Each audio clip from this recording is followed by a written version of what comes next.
Vamos a iniciar explicando algunos temas en los cuales, pues, desde la conceptualización deberíamos tener, pues, todos la suficiente claridad en ellos para poder hacer un modelo que cumpla, pues, todos los parámetros de nuestra norma. Inicialmente, pues, se mencionan algunos acá básicos como son la masa de la edificación, las características vibratorias de la estructura y los movimientos sísmicos de diseño.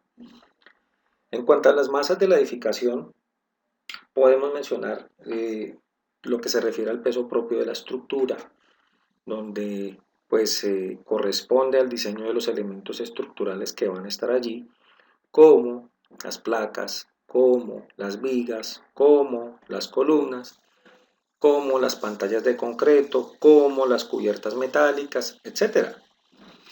Posteriormente podemos hablar del peso de los acabados y de los equipos permanentes o cualquier otra carga que vaya a estar allí, digamos, permanente en la edificación. Todo esto hace que podamos hablar de la masa de la edificación, que la definimos en nuestro código con la letra M. Posteriormente, vamos a hablar de las características vibratorias de la estructura. Y como vimos o hemos ya visto en algunos tutoriales anteriores, la característica de la vibración viene asociada con la masa y la rigidez de la estructura. Veíamos que para mencionar algo, la rigidez, las estructuras deben ser lo suficientemente rígidas para que puedan cumplir con sus funciones y con las cargas que se le asignen, pero lo suficientemente flexible para que en el caso de los sismos y demás pues no vayan a colapsar por ser excesivamente rígidas. De ellas, de este conjunto de elementos que tenemos aquí de masa y rigidez, determinamos el periodo de vibración de la edificación, el cual determinamos con la letra T. Hablando en cuanto a las cargas y a las características de la estructura, nos falta incorporarle lo relacionado con los movimientos sísmicos de diseño que vienen, vamos a mirar que hay diferentes maneras de lograrlos o de interpretarlos, pero lo que se refiere a esta curva es que en un tiempo, el que llamamos periodo, corresponde a una aceleración espectral que la llamamos S sub A. Con estos parámetros, pues podemos determinar el cortante sísmico que se genera en la base. Hemos visto ya de manera clara cómo se distribuyen las fuerzas sísmicas en la altura y cómo el cortante basal pues es el que debemos nosotros punto de control para nuestras edificaciones. Digamos que estos son temas básicos de la conceptualización que pues en este momento no vamos a mencionar porque ya los hemos visto anteriormente. Para el tema del cortante sísmico de diseño, vamos a identificar dos parámetros dentro del espectro que vienen dados por lo siguiente. Eh, lo que corresponde a los edificios bajos y edificios altos. Podemos decir, digamos de manera general, que los edificios bajos pueden ser menores a 5 pisos. Podemos tener unas características como las que están contenidas acá. Y los edificios altos, pues obviamente van a tener unas características como las que encontramos acá. Y si son muy altos, pues vamos a tener estos parámetros que tenemos aquí. Como vimos en la gráfica anterior, en esta parte, en este eje X o abscisas, pues vamos a encontrar el valor del periodo. Entonces, en este espectro elástico de aceleraciones de diseño como función de la gravedad, que es esta grafiquita que tenemos aquí y que vamos a revisar ahora más luego, pues vamos a encontrar que digamos hay diferentes consideraciones que debemos tener allí. Para los edificios bajos, pues obviamente el periodo es menor, ya hemos explicado qué es el periodo. Obviamente ese periodo viene asociado a la masa y a la rigidez de la edificación. Entonces el valor que vamos a encontrar de B viene relacionado por las ecuaciones que encontramos allí Ahora vamos a ir a revisar algo de toda esta terminología que tenemos aquí, que lo ideal es que en este momento usted se detenga y piense, yo sé qué significa esto, sé para qué me sirve esta ecuación, porque eso es lo que pretendemos lograr, entender cuál es el análisis que debemos hacer y para analizar pues debemos identificar todas estas características. Entonces, para esto, ¿qué significa que el periodo esté entre estos valores o que esté en esta meseta? ¿Qué significa el decrecimiento con relación pues para los edificios altos? ¿Qué significa que estas ecuaciones me generen esta curva que encontramos nosotros aquí hasta donde encontramos el periodo largo? ¿Cierto? Entonces aquí encontraremos unas letricas que vamos a revisar ahorita un poco más ampliando el modelo con lo que nos dice la NSR 10 en el título A. Y pues para los edificios altos, ya la parte final que corresponde al espectro. Entonces, estos parámetros que tenemos aquí son muy básicos y debemos no manejarlos de memoria porque reiteramos que ese no es el ejercicio, sino tener absoluta claridad qué es lo que representa. Para ello, pues nos podemos apoyar mucho en las hojas de cálculo, en las plantillas, pero debemos ir considerando eh, las características de las edificaciones, porque en algunos casos simplemente para los edificios altos se asumen valores como los que encontramos aquí. Y si bien es cierto, los valores que tenemos acá son muy parecidos, pues vemos acá que hay valores como este 2.5 que cambia respecto del 1.2 que tenemos acá. Entonces, vamos a revisar esto un poco más en detalle, como sigue. Para los edificios altos, pues vamos a encontrar una serie de parámetros que aparecen acá, que son los que vienen dados desde esta ecuación. Perdón, para los edificios altos, esta es la ecuación que tenemos nosotros acá. Si bien es cierto, son similares, hay algunas características que cambian un poco y que vamos a revisar un poco más adelante. Entonces tenemos acá en este caso 14 datos que son básicos del modelo donde no se debería equivocar el ingeniero para calcular el cortante que tenemos allí. ¿Y a qué se refiere esos parámetros que tenemos allí? A valores como A sub B y F sub B. ¿De dónde salen estos valores? Ya lo hemos identificado de que corresponden. Vamos a revisar ahora el espectro y de dónde salen estos valores. Así como pues la inercia, el factor de importancia, perdón, que va de 1 a 1.5 y cómo se cambió en la NSR 10 respecto de la NSR 98, la masa de la edificación, la cual corresponde a una ecuación que tenemos acá, la gravedad, que no debería modificarse, sin embargo en algunos casos se trabaja como 10, y otros valores que son constantes como el 1.75 menos 1.2, el valor de A sub B por FB por CT, que depende obviamente de los sistemas estructurales que vayamos a utilizar y que tiene un rango, el valor del límite según la zona sísmica y el sistema estructural, un valor de alfa que va entre 0,75 y 1 y unos factores de reducción por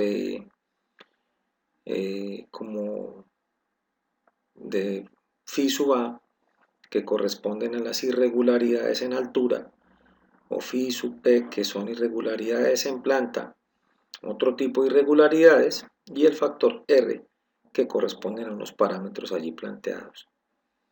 ¿Por qué decimos que son 14 datos donde no se debería equivocar el ingeniero? Pues digamos que son parámetros que son bastante claros de dónde salen. Vamos ahora a revisar de dónde sale cada uno. Pero en algunas ocasiones no podemos identificar estas irregularidades en altura. No sabemos bien cuál valor tomamos con las irregularidades en planta. ¿Cuál valor de los que tenemos acá nos genera un mayor cortante? cuál situación es la más desfavorable de todas las que tenemos aquí. Entonces, estos conceptos que son básicos y que debemos analizar, pues en algunas ocasiones vemos que no se cumplen. Y antes de ingresar a los errores comunes en los datos de entrada de los modelos, pues vamos a revisar un poco lo que dice el título A al respecto. Entonces, hablando de lo que corresponde con los procedimientos de diseño que tenemos allí, pues vamos a revisar algo que pues me parece bien importante solamente mencionar. Y encontramos que esta tablita que tenemos nosotros aquí, que es la A131, procedimiento de diseño estructural para edificaciones nuevas y existentes, pues la norma aquí es clara en mencionarnos unos 12 pasos que tenemos allí que cumplir. Como les mencioné hace un instante, debemos aprovechar estas herramientas y resaltar algunos parámetros que tenemos allí. Tenemos la posibilidad de incorporarle una serie de notas y demás que nos harán pues entender más fácil, porque como hemos visto la norma nos remite de un lado para otro y pues en ocasiones hace como que le perdamos el hilo a las cosas. Entonces, esos parámetros que veíamos en las ecuaciones anteriores vienen definidos en A2, zonas de amenaza sísmica y movimientos sísmicos de diseño. Y allí encontramos una nomenclatura que sí debemos hacer el esfuerzo de aprenderla y manejarla un poquito, como el valor de A sub A, que es el coeficiente que representa la aceleración horizontal pico efectiva y que está dado en A22, y A sub B, que es el coeficiente que representa la velocidad. Entonces uno es la aceleración y el otro es la velocidad horizontal pico efectiva para diseño. Estos valores están dados en la norma nuestra y permiten pues obviamente que de acuerdo a la zona y la ubicación geográfica del país tengan unos valores. Para eso pues hay unas tablas que tenemos que ya las hemos revisado, donde aparecen dichos valores para los diferentes municipios del país. El valor de D sub C es el valor de la suma de los espesores de los estratos de suelo cohesivos localizados dentro de los 30 metros superiores del perfil. El espesor del estrato, el valor de F sub A y F sub B, que son los coeficientes de amplificación que afectan la aceleración en la zona de periodos cortos. Ojo, el valor de F sub A de los periodos cortos debido a los efectos de sitio, y el valor de F sub B que afecta a los periodos intermedios. Entre otras definiciones pues que no voy a mencionar en el momento.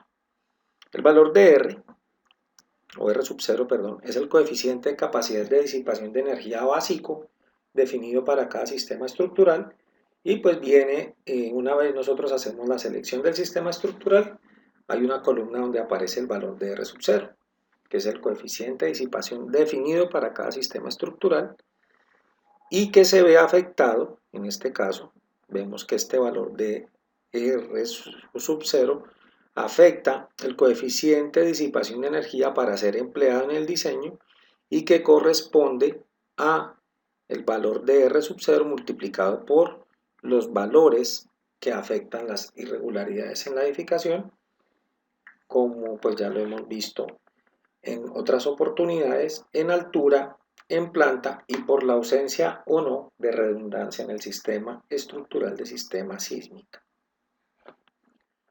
Entonces, estos valores pues son muy básicos.